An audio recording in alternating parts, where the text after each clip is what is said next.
Welcome to TG24 TV. నేను స్మలత. భార్యాభర్తల మధ్య తగాదా కానీ పోలీస్ ఎస్ఐ చర్యలతో కేసు మరింత వివాదాస్పదంగా మారింది. జనగామ జిల్లా రఘునాథపల్లి పోలీస్ స్టేషన్ ఎస్ఐపై ఆరోపణల వర్షం కురుస్తుంది. సుప్రీంకోర్టు మార్గదర్శకాలు విధానాలు పక్కన పెట్టి అధిక ఉత్సాహంతో కేసు నమోదు చేశారని ఫిర్యాదుదారు ఆరోపిస్తున్నారు. జనగామ జిల్లా Raghunathpalli police station SI D Naresh పై హనుమకొండ జిల్లా ధర్మసాగర్ మండలం నారాయణగిరి గ్రామానికి చెందిన న్యాయవాది వల్లపురెడ్డి మురళీధర్ రెడ్డి తీవ్ర ఆరోపణలు చేశారు. మురళీధర్ రెడ్డి తన భార్యను తిరిగి సంసారానికి రప్పించాలని 5 సార్లు ఫిర్యాదులు చేసినా సంబంధిత ఎస్ఐ ఆ ఫిర్యాదులన్నింటినీ ఫ్యామిలీ నేచర్ అని పేర్కొని క్లోజ్ చేశారని ఆయన ఆరోపించారు. పెళ్లి పెద్దలు ఇరువురి కుటుంబ సభ్యులను విచారణకు పిలవలేదని, సుప్రీంకోర్టు గైడ్లైన్స్ పాటించలేదని ఆరోపించారు. అంతేకాక సఖీ సెంటర్, కౌన్సిలింగ్ సెంటర్, మహిళా పోలీస్ స్టేషన్ వంటి సంబంధిత విభాగాలకు కేసును రిఫర్ చేయకుండా తన పరిధిలోని కానీ ధర్మసాగర్ పోలీస్ స్టేషన్ పరిధిలోని కేసును అధిక ఉత్సాహంతో స్వయంగా నమోదు చేశారని ఫిర్యాదుదారు తెలిపారు. ఇక 2 ఏళ్లుగా పెండింగ్లో ఉన్న ఒక చీటింగ్ కేసులో రెవెన్యూ అధికారులను పదవి నుంచి తొలగించే విధంగా ఒత్తిడి తేవడంతో పాటు ఆ కేసులోనూ సరైన విచారణ జరపలేదని ఆరోపించారు.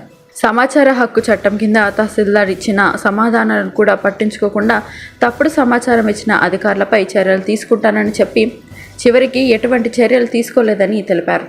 తాను చేసిన పలు ఫిర్యాదులపై ఉన్నతాధికారులు, డీసీపీ, కమిషనర్ ఆదేశాలు ఇచ్చినా వాటిని పట్టించుకోలేదని, తన ఫిర్యాదులను సులభంగా మూసివేశారని మురళీధర్ రెడ్డి ఆరోపించారు. చీటింగ్ కేసు వాపసు తీసుకోవడం లేదని, భార్యాభర్తల వివాదంలో తలదూర్చి సాక్ష్యం లేకుండా IPC 498A కేసు నమోదు చేశారని ఆయన ఆరోపించారు. ఇప్పటి వరకు న్యాయం జరగలేదని, తప్పుడు కేసులు నమోదు చేస్తున్న ఎస్ఐపై చర్యలు తీసుకోవాలని మురళీధర్ రెడ్డి ఉన్నతాధికారులకు మళ్లీ ఫిర్యాదు చేసినట్లు తెలిపారు. నా పేరు మురళీధర్ రెడ్డి. 3 సంవత్సరాల క్రితం నా భార్య నాకు చెప్పకుండా నేను లేని టైంలో వాళ్ళ మమ్మీ డాడీ వచ్చి తీసుకొని పోయిండు. పోకుంటూ ఫోన్ చేసిండు, నా బిడ్డని నీకు అమ్ముకోలేదు, నేను తీసుకొని పోతున్నా, ఇక పంపించని ఏం చేసుకుంటూ చేసుకో అని చెప్పిండు. నేను ఇదే రఘునాథపల్లి పోలీస్ స్టేషన్లో నా భార్యను పంపించట్లేదు, డిస్టర్బ్ చేస్తున్నారు, చట్ట ప్రకారం చర్య తీసుకొని ఒక 4-5 అప్లికేషన్ ఇచ్చిన. నీ ఒక అప్లికేషన్ పట్టించుకోలేదు. ఆల్ ఆఫ్ సడన్గా నాకు రఘునాథపల్లి పోలీస్ ఫోన్ చేసి నీ 498 కేసు ఫైల్ అయింది రమ్మని చెప్పిండు. వితిన్ 30 డేస్లో ఛార్జ్షీట్ ఫైల్ చేసి మాకు ఎలాంటి కౌన్సిలింగ్ చేయలేదు. నేను తీసుకుని నా భార్యను పంపించడానికి దరఖాస్తు ఇచ్చిన పట్టించుకోకుండా నా మీద 498, అది కూడా ఎలాంటి విచారణ చేయలేదు. 2 సంవత్సరాల కింద తర్వాత కేసు అది రఘునాథపల్లి పెడతారు, జ్యుడిక్షన్ నారాయణగిరిలో అది నేను కొట్టి తిట్టి 20 లక్షలు కట్నం అడిగినా కొట్టినట్టుగా దరఖాస్తు పెట్టిండు.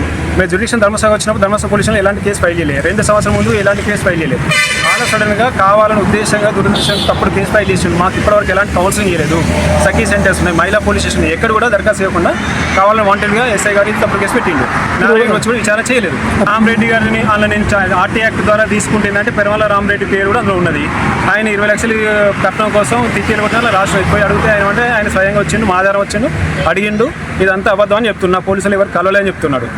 అదేవిధంగా అందులో ఉన్న పెళ్లి పెద్ద మనుషులను కూడా అడగలేదు. నేను RT యాక్ట్ ద్వారా అడిగిన కార్ల పురుషోత్తం రెడ్డి కానీ, గుడి రామరెడ్డి కానీ, గుడి లింగారెడ్డి కానీ ఎవరినైనా అడిగినవా అంటే RT యాక్ట్ ద్వారా అడగలేదు. సమాచారం కూడా ఇచ్చిన RT యాక్ట్ సమాచారం ద్వారా పెళ్లి పెద్ద మనుషులు కూడా విచారణ చేయలేదు. వాళ్ళకి అనుకున్న 4 పేర్లు రాసి 498 కేసు తప్పుడు కేసు ఫైల్ చేసిండు. మా అమ్మ నాన్న సీనియర్ సిటిజన్స్, వాళ్ళు ఊళ్ళో ఉంటారు, వాళ్ళని వదిలిపెట్టి రానని చెప్తున్నాను. సిటీలో ఉంటేనే వస్తా లేదా రావట్లే అని చెప్పి సిటీకి రాకపోతే 498 కేసు ఫైల్ చేస్తాను, ఫైల్ చేసిండు. మురళీధర్ రెడ్డి మానస ఇద్దరు మొగలు వాళ్ళ దానికోసానికి వాళ్ళ ఊరికి పోయినా, మాదారం పోయినాక బిడ్డ నువ్వు నా బిడ్డ అసలు దానివి, నువ్వు వచ్చి అది చేసుకుంటానంటే నేను మురళిని ఏమనుకుంటా చేస్తాను. సిటీకి వస్తేనే ఉంటాను, సిటీకి కాదు. మీరు వచ్చి ఆయన ఎక్కడుంటే అక్కడ ఉండాలి, ఆయన ఎక్కడుంటే అక్కడ ఉండాలి. సిటీకి అక్కడ ఆ ఊళ్ళే 2 అంతస్తుల బంగ్లు ఉన్నది, 10 ఎకరాల భూమి ఉన్నది, ఆడు ఉండాలి. కానీ గీడంటే కారు ఉన్నది, ఒక 20 నిమిషాలు అయితే సిటీకి వస్తుంది. రెడ్డికి మీద రఘునాథపల్లి పోలీస్ స్టేషన్లో మానస కేసు పెట్టింది. నా దగ్గరికి ఎవ్వరు రాలేదు, ఏఎస్ఐ రాలేదు. ఇంకొకటి వచ్చేది ఉంటే నేను దేనికైనా సిద్ధమే, ముక్కు భూమికి రాకపోతాయి. దగ్గరికి రఘునాథపల్లి పోలీస్ స్టేషన్ నుంచి ఎవరైనా పోలీసులు ఎవ్వరు రాలేదండి. ఇప్పటికి కూడా నేను ఓపెన్గా చెప్తాపండి, ఫోన్ తెలియదు, ఏది తెలియదు, ఎలాంటి ఎంక్వైరీ చేయలేదు. మీకు ఏ ఎంక్వైరీ కాదు, నాకు తెలియదు అంటే ఫోన్ ద్వారా చేసిందా? ఫోన్ ద్వారా లేదు, గీన్ ద్వారా లేదు. వాళ్ళ తండ్రి అక్కడికి తీసుకొచ్చేవంటి అంటే మొగోడు ఎక్కడుంటే భార్య ఎక్కడ ఉండాలి, అది తప్పుడు పని. ఇగో కాదంటే వాళ్ళను ఆయనను దమ్ము కొట్టాలంటే పెద్ద ముచ్చట కాదు. ఆ పని చేసి ఇట్నే అన్న ఆ మురళీధర్ రెడ్డిని ఆ పని చేసి చూడు, అప్పుడు తెలుస్తుంది నీకు ఈ భార్య భర్తలు అంటే ఏంటి అనేది అప్పుడు తెలుస్తుంది. అది తప్పుడు పని.